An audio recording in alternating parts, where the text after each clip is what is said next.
Hello everyone and welcome back to a brand new video and welcome to Automobilista 2. Yes, this I believe as we head into 2025 is the best Formula 1 game you can buy right now. Of course, before I get asked, it is only available on PC. For those of you that are still on console, I do apologise, but yeah, today I wanted to dive back in. The version 1.6 update actually launched for the game quite a few weeks ago now, but I have not had the time to get in, as we get the sound of a beautiful V10 Formula 1 car going through in the background. But yeah, I've spoke my praises about Automobilista before, and it just seems to be getting better and better. So I thought today we were going to dive back in and see what the game has currently got available to us that we can try and have a bit of a go with. Now, of course, obviously, you know, people like to say that Formula 1 cars are exactly what they, you know, classic Formula 1 cars are what people want in their F1 games. This one comes with a complete abundance of them. I mean, there's so many. I know I've talked about this before, but there are so many different Formula 1 cars inside this game. Of course, we've got the classic, you know, the V10s from the early 2000s. You can see we've got the Gen 1 and the Gen 2 cars there. We've got, you know, the mid-90s Formula V12 cars as well. And again, it's just got cars from every era of Formula 1, and I love it so much. They've even obviously got the kind of 2012 generation of Formula 1 cars as well, with the V8 2.4 litre engines. But I think today we're going to go in, we're going to do a race around a modern Formula 1 circuit, so we can kind of talk about it. But before that, I like to dive in with some of these classic cars. So I think today we are going to test out, I feel like, the Formula V10 Gen 1 car. So these had no ABS, no traction control, anything like that. And I think we're going to take them to the classic Hockenheim ring, simply because I can on this game, and it's incredible. Get yourself subscribed if you're new. Tell me down in the comments below whether you'd like to see me make some more Automobilista content as well in the future. Of course, you can see all of the circuits available in the game. We've got the classic Adelaide Grand Prix circuit, of course, from F1. We've obviously got Monte Carlo. We've got Brands Hatch as well. Other tracks that have hosted Formula 1 Grand Prix, I believe Buenos Aires did as well back in the day. Of course, a lot of Brazilian circuits. Donington Park, of course, held its one and only Formula 1 Grand Prix back in 1994. Then obviously we've got the Hockenheim ring, both the modern and the classic layout, because this game is awesome. Imola, there is even, I believe, yeah, classic versions of Imola as well, which I might have to drive around as well. So we've obviously got the 1988 layout and the 1972 layout as well, obviously some of the more modern ones. So 4 different variants of Imola inside this game. Indianapolis, of course, I've done videos there. We've got modern Interlagos, classic Interlagos, Jacopagaro as well. I probably butchered the name horrendously, but yeah, that was another really, really fun one back in the day. You've also got Jerez, Kyalami. I mean, the list just goes on. We've got the Canadian Grand Prix circuit in Montreal. We've also got Spa-Francorchamps, of course, some of the classic layouts of that as well, which is just ridiculously scary. Spielberg, which I think we're going to actually dive in and do a race around the classic layout here as well. You know what? We'll head out to classic Spielberg now, but I think I'm going to go in an older car, you know, more relevant to the time. We are then back in one of the classic 1970s Lotuses. This time we're in the 72E variant, I believe, inside this game. And yeah, here in Austria, of course, some of the content is paid DLC inside this game, but I mean, Automobilista 2, like I said, you can pick it up pretty reliably for about £20, and it is just the ultimate F1 sandbox. If you're on PC and you miss having the classic cars on the F1 games, this is where you've got to come, because the amount of content that is available in this game that is all kind of official works and everything else is so much fun. And like I said, you know, you've got pretty much from the 1960s onwards, every generation of kind of classic Formula 1 car, and plenty of classic circuits as well that they are, you know, pretty reliably adding to as well. And, you know, Automobilista in recent times has absolutely tried to sell themselves as kind of like the ultimate F1 game, and they're adding more and more stuff. Like recently they've got most of IMSA now inside the game, if that's what interests you. I genuinely believe if you're like new to PC gaming, you should probably be getting Assetto Corsa, the original one, and this. If you just want to drive stuff, and you just want to try different things, as I'm trying to do my best Andrea de Tesaris impression there, where he barrel rolled around this circuit in the mid-1980s, but I mean, it's just so cool. I mean, listen to that sound as well. These cars are so difficult to drive. They've got no downforce like we're used to nowadays. All the grip just kind of comes through the tyres, and well, often it doesn't seem to kind of arrive. I'm just going lawn mowing at the moment. This is not going well, but again, the F1 game would have absolutely thrown a hissy fit at me doing that. You know, we've never had, well, apart from F1 2013, which is 12 years old this year, which is a slightly alarming kind of statistic for you all, we've never had classic F1 circuits on the official game. And you can say, oh, it's down to licensing and all this, that, and the other. Automobilista manages it just fine. It really, this honestly is a game at the moment that I feel goes to show how much Codemasters can do, but just simply don't, through whatever limitations. Now, some of you will be saying, yeah, but the F1 games have got like a career mode and everything. That's coming to Automobilista very soon. We're getting a full-blown career mode. I will probably do like a series over on AMS2 Racing. Oh, this is going to be bad. Ow. I think I've caved in the suspension. Let's hit restart quickly. But anyway, as I was saying then, yes, career mode is coming to Automobilista 2 very soon. Now, at the moment, they're staying fairly tight-lipped with kind of how in-depth it's going to be and everything like that. And ultimately, no, I don't think it's quite going to be like a full-blown career mode that we get inside the F1 game. But yeah, I will definitely have to give that a go over on AMS2 Sim Racing as and when it does release. But ultimately, you know, the other big thing with these more kind of sim-style games, which Codemasters seem adamant is what people don't want in the official F1 titles. They're not realistic enough. They're not, you know, most people that are playing the F1 game nowadays for at least an extended period of time want something that is, you know, going to be a big challenge, is going to be kind of, if you know, it needs to feel more sim-like, I think, is the big issue with the F1 games at the moment. Now, I think what they should do, a bit like they did with Dirt 4 many years ago now, was have two different modes. Either have a simulation mode and an arcade mode for people to drive on. And obviously, you know, leagues and lobbies and things like that online can decide which kind of engine they want to go with. But I think Coders just seem adamant that that's not what people want. And whenever I speak to people or whenever I read the comments and stuff, it's the only thing people want inside the game. You know, they just say, because the game's not particularly realistic, they're just not that fun, ultimately. And it is such a shame that, you know, whether it's just it's too difficult to develop, whether there's kind of any other aspects. You know, I understand obviously there's people that will jump on the game and play it for a few weeks early on in its cycle and things like that and have a bit of fun with it. You know, and you kind of want more people coming in and enjoying it, but when you've got the likes of iRacing and things like that bringing in more numbers consistently, it starts to make you wonder whether you're actually going down the right route with it at the moment. I think that's the problem. It's why, you know, some of the old F1 games, some of the classic ones, like Grand Prix Manager 2, there's still people playing that nowadays, because it seems to, in many ways, portray a more accurate representation of Formula 1 than the official Formula 1 game now does.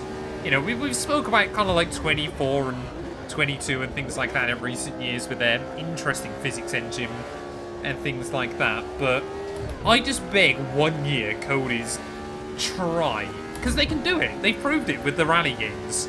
They can give us a decent simulator style, you know, kind of series, but they just seem adamant that it's not what people want, and I think they would be positively surprised. You know, we talk about like F1 2020 and F1 2021.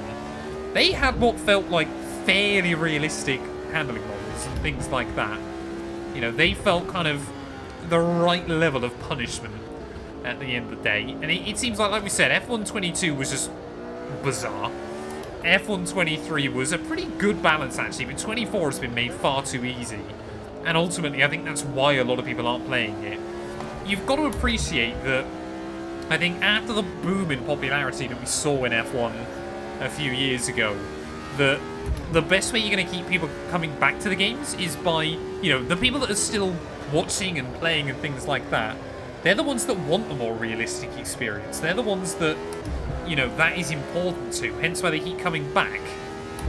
And, you know, you might find that some people jump into the game and play it for a little while and then get bored.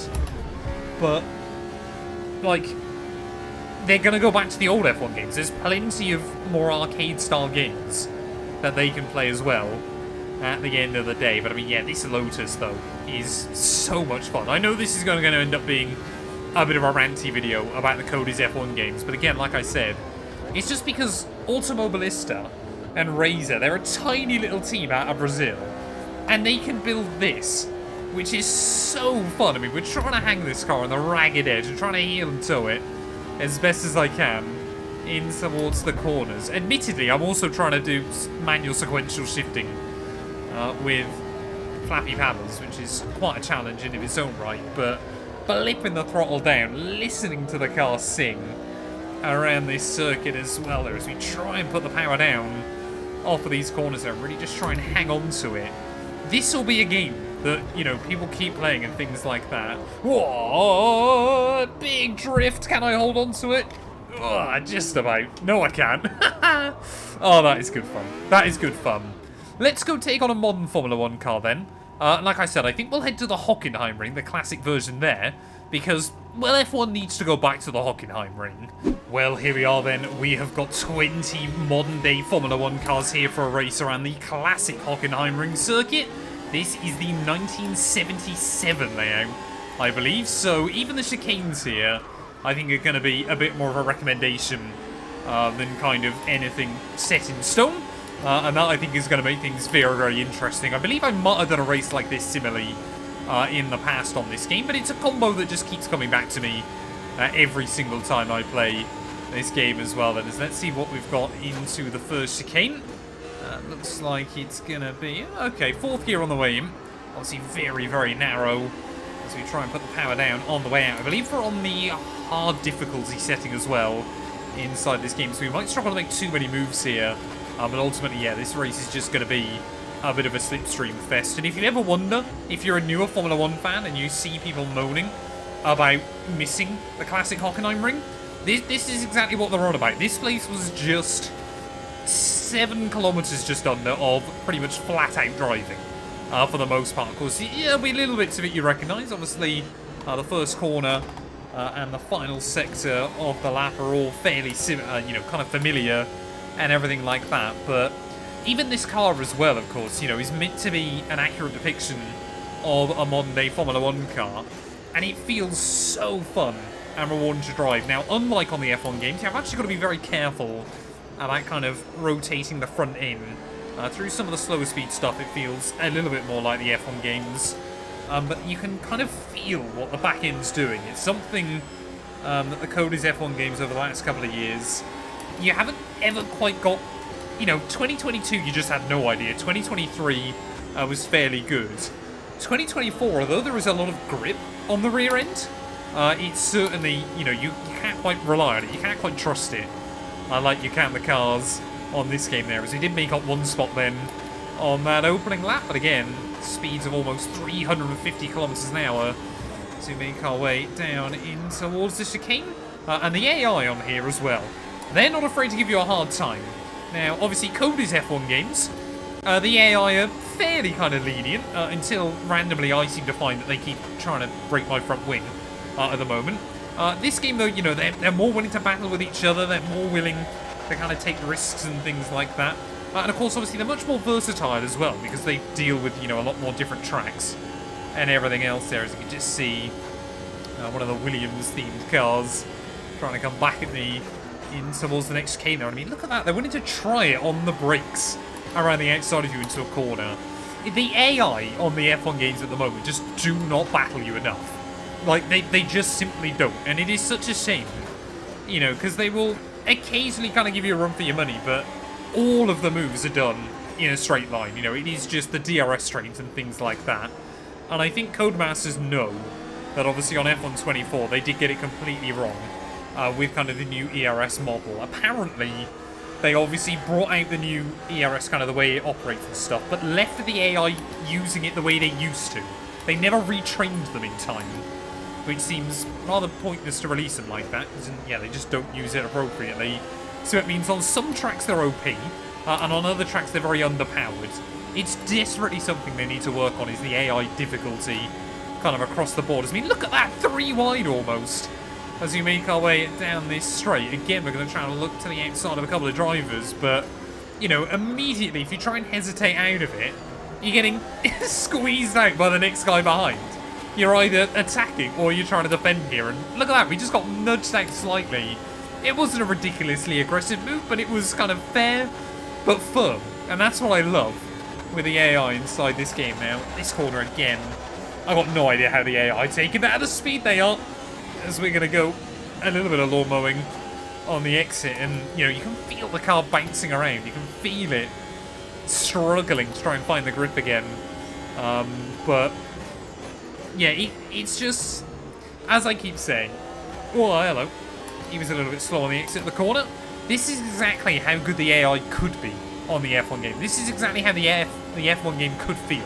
Now the graphics as well, you know, they're not quite Cody's graphics, but, you know, they keep bringing small improvements to the graphics on the game. Is anybody asking for it anymore, apart from reviewers that will touch it for a few hours? As we try to have a look around the outside there through Sachs Curve, I think they're definitely struggling a little bit through some of the slower speed stuff, but we do make our way through and back up then into P19, as long as I don't finish last place then in this race. But you can see, I don't know if you guys have been looking on the steering wheel as well, as to kind of everything that's going on there. It's I've got it set to automatic ERS at the moment, just because I haven't fixed my binds or anything like that, but it is constantly moving around with the setting you've got. You know, it's not just your standard 3 that we get on the F1 game at the moment of normal, none, and hot lap mode or overtake mode. You know, you've got the build setting, you've got kind of the full deploy setting, the hot lap modes, everything like that. It is, you know, Automobilista, without any official license, have given us a more kind of interactive and more accurate version of an F1 car than Cody's can. Like, if someone from F1 that ever has any control over these things is listening, I'm not saying scrap Cody's on the license, because they, you know, they do the career mode pretty well and things like that. The last couple of years have been a bit lackluster, but allow it to be branched out. Allow, you know, teams like iRacing to do things with it as well, and things like that, because I think ultimately at the moment it's kind of the only way they're going to push EA and Codemasters into doing more with it. Like I said, obviously career mode on this game I want to give a whirl when I get a chance pretty soon, but well, there we go, around the outside. They do seem to be a little bit reluctant through the Sachs Curve, I'll give them that, but you know, we've seen over the last few years the career mode on the F1 games, they're removing features, very little's getting added, and a lot of the kind of, you know, the kind of the stuff that felt fairly integral is just getting removed slowly but surely. And I don't know why. Like, I cannot work out why, like, interviews have been scrapped from the games and things like that. You know, they're just fun little challenges to do.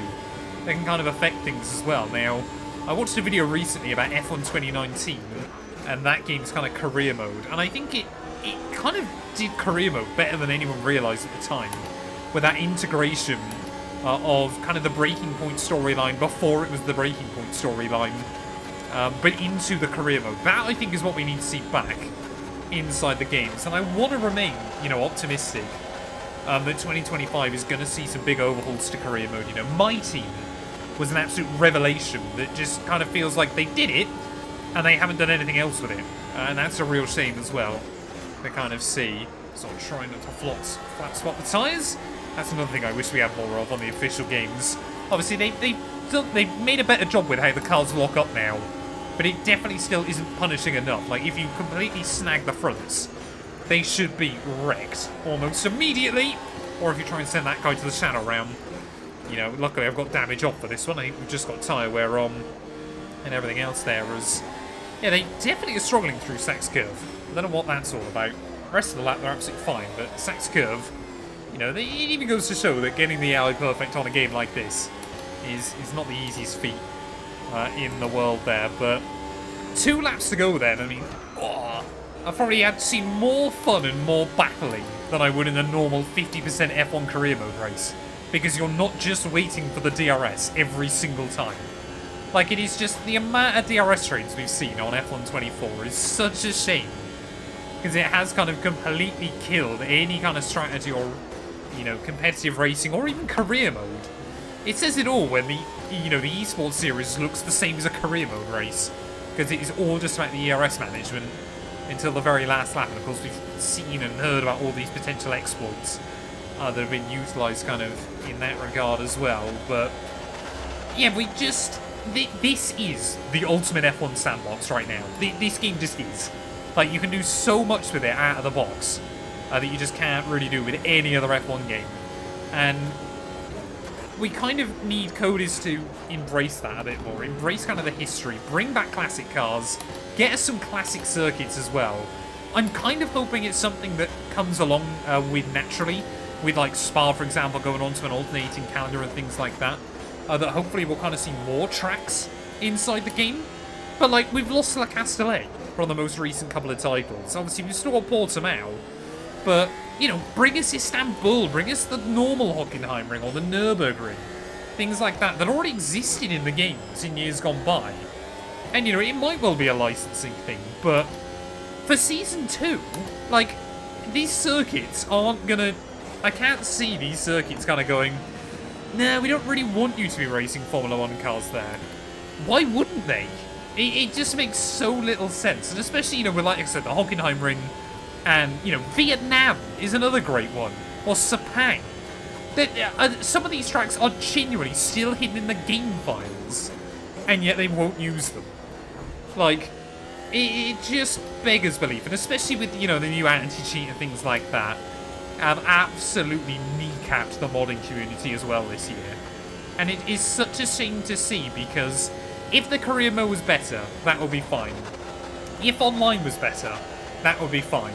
But it feels like everything has taken a step backward with F124, and I hate to say this as a full-time F1 content creator, because, you know, it is genuinely my job on the line.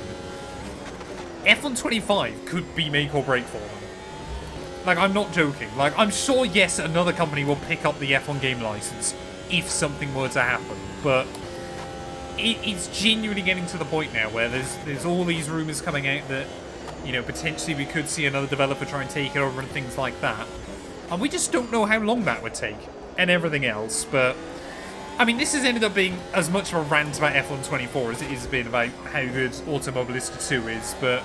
Through the final couple of corners then here at the Hockenheim ring, can I get one more run on another car at the final turn? Not quite enough in the end. P14. And you've even got cooldown laps. Ugh! Which I can crash into people apparently on.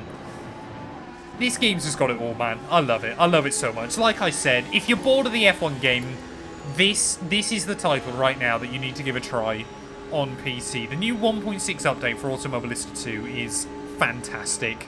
Thank you all so much for watching. If you have enjoyed, please do make sure to leave a like, get yourself subscribed. Let me know what other games I need to try down in the comments below. And yeah, we'll be back very soon with more Formula 1 content.